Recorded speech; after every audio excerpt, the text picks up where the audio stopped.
ভারতে একের পর এক প্রশ্ন ফাঁসের ঘটনা, চরম অনিশ্চয়তার মুখে লক্ষ লক্ষ শিক্ষার্থীর ভবিষ্যৎ, আর তাতেই ক্ষোভের দাবানল জ্বলে উঠেছে পুরো ভারত জুড়ে। আন্দোলনের তীব্র তোপে বাধ্য হয়ে অবশেষে নীরবতা ভেঙেছেন প্রধানমন্ত্রী নরেন্দ্র মোদী। এক্সে দেয়া এক বার্তায় তিনি আন্দোলনকারীদের শান্ত থাকার আহ্বান জানিয়ে বিচার সুনিশ্চিত করার আশ্বাস দেন। মোদী লিখেন, আমাদের যুব সমাজ ও তাদের সোনালী ভবিষ্যতের চেয়ে আর কোনো কিছুই বড় হতে পারে না। প্রশ্নপত্র ফাঁসের বিচার দ্রুত শেষ করতে বিশেষ ফাস্ট ট্র্যাক আদালত গড়ে তোলা হবে, জড়িত কাউকেই ছাড় দেওয়া হবে না। তবে প্রধানমন্ত্রীর এই আশ্বাসকে আয়স বলে উড়িয়ে দিয়েছেন বিরোধী দলীয় নেতা রাহুল গান্ধী। মোদীর বার্তার কড়া জবাব দিয়ে তিনি বলেন, যুব সমাজের ভবিষ্যৎ সবচেয়ে বেশি ক্ষতি করেছেন স্বয়ং নরেন্দ্র মোদী।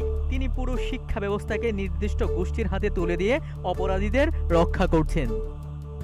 অপরদিকে ঘটনার মোড় আরও নাটকীয় রূপ নেয় ঠিক তখনই শিক্ষার্থীদের সমর্থনে রাজপথে নামলে বিরোধী দলীয় শিবিরের শীর্ষ নেতা রাহুল গান্ধী এবং প্রিয়াঙ্কা গান্ধীকে গ্রেফতার করে পুলিশ। একই সাথে আন্দোলনের সামনের সারিতে থাকা ককরোচ জনতা পার্টির শীর্ষ নেতাকেও গ্রেফতার করা হয়। এই খবর ছড়িয়ে পড়তে পরিস্থিতি রূপ নেয় তুলকালাম কাণ্ডে। মূলত এই গণ আন্দোলন নেতৃত্ব দিচ্ছে ককরোচ জনতা পার্টি। শিক্ষামন্ত্রী ধর্মেন্দ্র প্রধানের পদত্যাগ এবং শিক্ষা ব্যবস্থার সংস্কার দাবিতে দীর্ঘদিন ধরেই রাজপথে তারা। পুলিশি নির্যাতন ও রক্তকয়ী লাঠিচার্জের ভিডিও ছড়িয়ে পড়ায় উত্তাল এখন পুরো ভারত।